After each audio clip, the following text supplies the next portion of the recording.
मागच्या व्हिडिओमध्ये अन्नछत्र परिसरातील सर्व ठिकाणं पाहिली होती। सर्वात शेवटी याच परिसरात असलेल्या शिवचरित्रावर आधारित धातुशिल्प प्रदर्शन पाहिलं।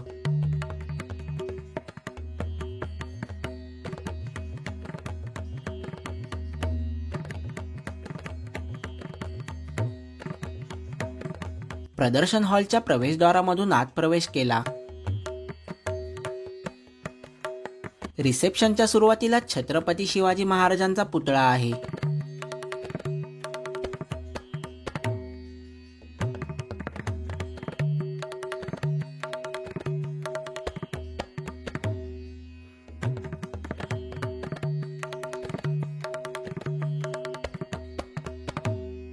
प्रदर्शन हॉलमध्ये प्रवेश केल्यावर शिवाजी महाराजांचं धातुचित्र आहे, तर दुसऱ्या बाजूला आई तुळजाभवानीचं।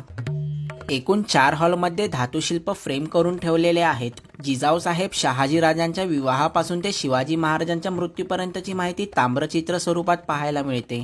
त्यासोबतच त्या चित्रातील घडलेली घटना अनुक्रमे मराठी, हिंदी आणि इंग्रजी भाषेत फलकावर लिहिलेली आहे। आता आपण त्या हॉलमधील सर्व भित्तिशिल्प एक एक करून सविस्तरपणे पाहूया व आपला जाज्वल्य इतिहास नजरेखालून घालूया। तुम्हाला जर का एखादं शिल्प व्यवस्थित पाहायचं असल्यास तसेच त्याची माहिती जाणून घ्यायची असल्यास व्हिडिओ पॉज करून नक्की पहा।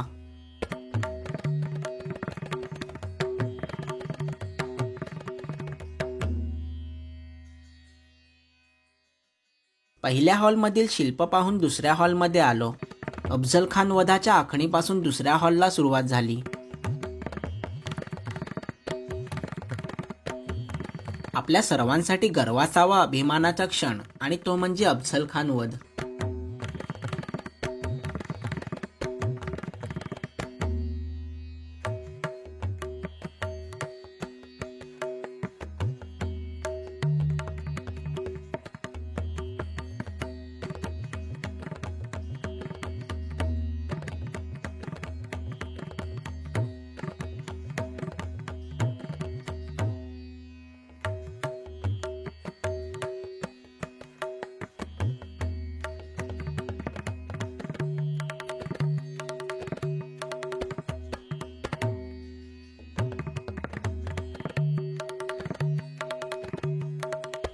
दुसऱ्या हॉलमधील शिल्प पाहून तिसऱ्या हॉलमध्ये आलो।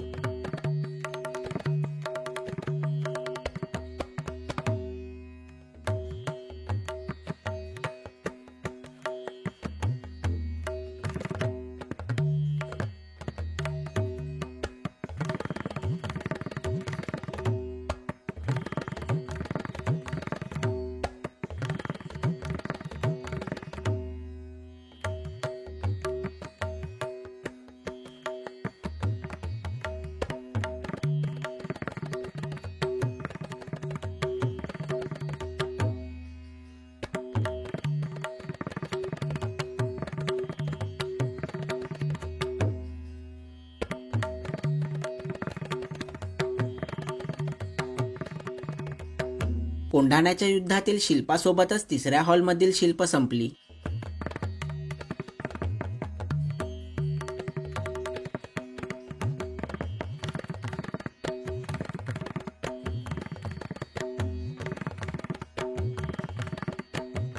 येथून समस्त मराठी तसेच हिंदुस्थानवासियांसाठीचा गौरवशाली इतिहास सुरू झालाय आणि तो म्हणजे आमच्या राजांचा राज्याभिषेक सोहळा। आमचे राजे छत्रपती झाले, परंतु त्यानंतर अवघ्या 10 दिवसांत माँसाहेब जिजाऊंच्या मृत्यूची घटना। राज्याभिषेकानंतर दक्षिण दिग्विजयाच्या मोहिमेत महाराजांनी बराच काळ घालवला व वयाच्या अवघ्या 50व्या वर्षी आपल्या राजांनी रायगडावर अखेरचा श्वास घेतला। अशा या महान राजाच्या व त्यावेळेच्या मावळ्यांच्या पराक्रमामुळेच आज आपण हे चांगले क्षण जगतोय।